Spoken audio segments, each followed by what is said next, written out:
Hi friends, welcome to Nelmani kitchen. இன்றைக்கி நம்ம பார்க்க போகிற ரெசிபி சன்னா கட்லெட். கொண்டக்கடலையை வச்சு கட்லெட் செய்ய போகிறோம்.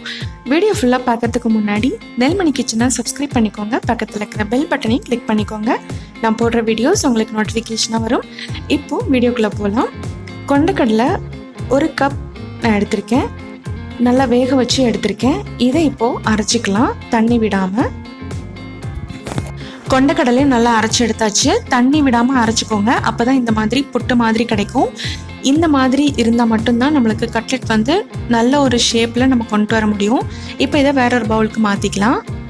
இப்போது ஒரு பாத்திரத்தில் வேக வச்சு அரைச்சி வச்சுருந்த கொண்டக்கடலையை ஆட் பண்ணிக்கலாம்.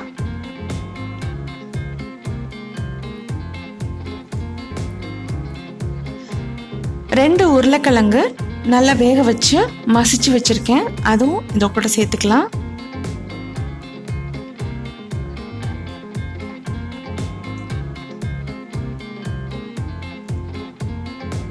மூணுல ஒரு பங்கு ரவா வந்து எடுத்திருக்கேன். 80 ml இருக்கும். ஆனால் இது உள்ளடங்க தான் கொஞ்சம் போட்டிருக்கேன். அது இப்போ இது கூட சேர்த்துக்கலாம்.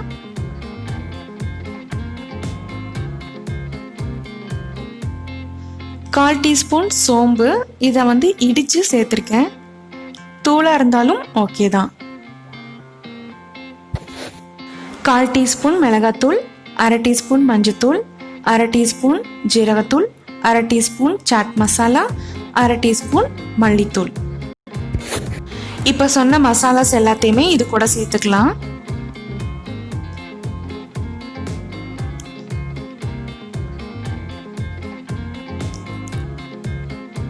ஒரு டேபிள் ஸ்பூன் கார்ன்ஃப்ளவர்,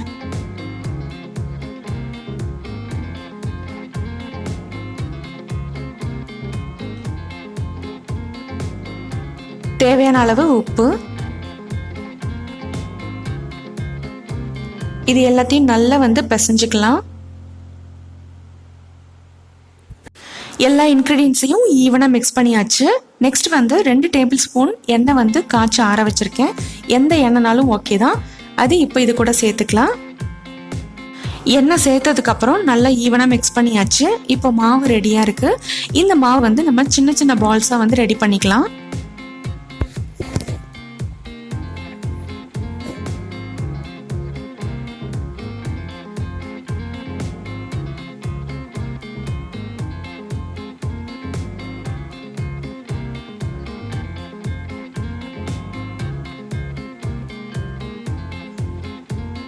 எல்லா மாவையும் பால்ஸாக ரெடி பண்ணியாச்சு. இப்போது கட்லெட் செஞ்சிடலாம். ரெடி பண்ணி வச்சுருக்க பால்ஸ்லேருந்து ஒன்று எடுத்திருக்கேன். இதை வந்து சின்னதாக கிண்ண வச்சு லைட்டாக ப்ரெஸ் பண்ணால் போதும், நம்மளுக்கு அந்த ஷேப் கிடச்சிரும். சப்போஸ் வந்து நான் கையிலே செஞ்சுக்குவேன் அப்படின்னு நீங்கள் ஃபீல் பண்ணிங்கன்னா நீங்கள் கையிலே வந்து லைட்டாக நீங்கள் தட்டி கொடுத்துக்கலாம். இதை நீங்கள் செய்யும்போது உங்களுக்கு நேரம் மிச்சமாகும், சீக்கிரம் செஞ்சிடலாம். இதை ஓரத்தில் கொஞ்சம் வெடிப்பு விட்ட மாதிரி இருந்தால் கூட அதை கையால் நல்லா வந்து அமுக்கி விட்டு ஒரு ஷேப்புக்கு கொண்டு வந்துடுங்க. ரொம்பவும் மெலிசாக இருக்கக்கூடாது, ரொம்ப தடிமனாகவும் இருக்கக்கூடாது. ஒரு மீடியமாக இந்த ஷேப்புக்கு இருக்கணும். இதே மாதிரி செஞ்சு வச்சுருக்க பால்ஸ் எல்லாத்தையும் ரெடி பண்ணி வச்சுக்கலாம்.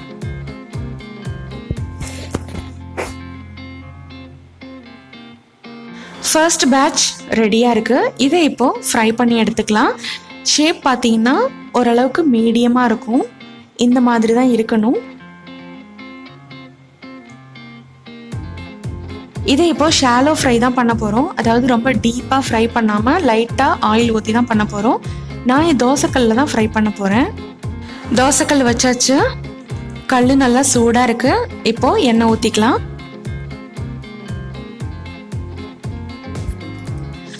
இந்த கட்லெட் வந்து தோசைக்கல்லில் ஃப்ரை பண்ணணுன்னு இல்லை, நார்மல் பேன், வடை சட்டி எதில் வேணாலும் நீங்கள் ஃப்ரை பண்ணலாம்.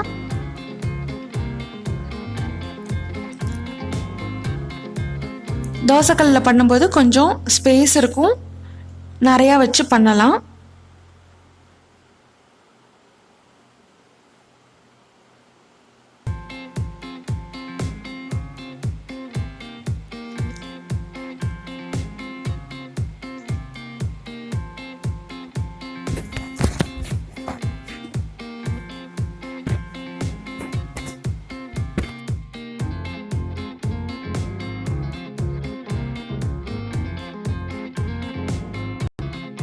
இப்போது ஒன் சைடு நல்லா வந்து ரோஸ்ட் ஆகிடுச்சு.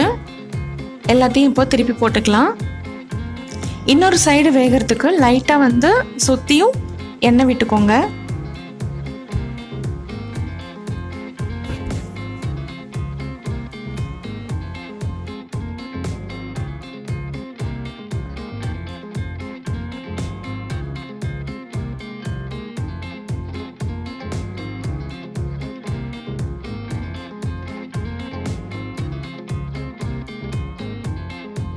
இன்னொரு சைடும் நல்லா வெந்துருச்சு. கட்லெட் வந்து ரெடி ஆயிடுச்சு. இதை இப்போ பிளேட்டுக்கு மாத்திக்கலாம்.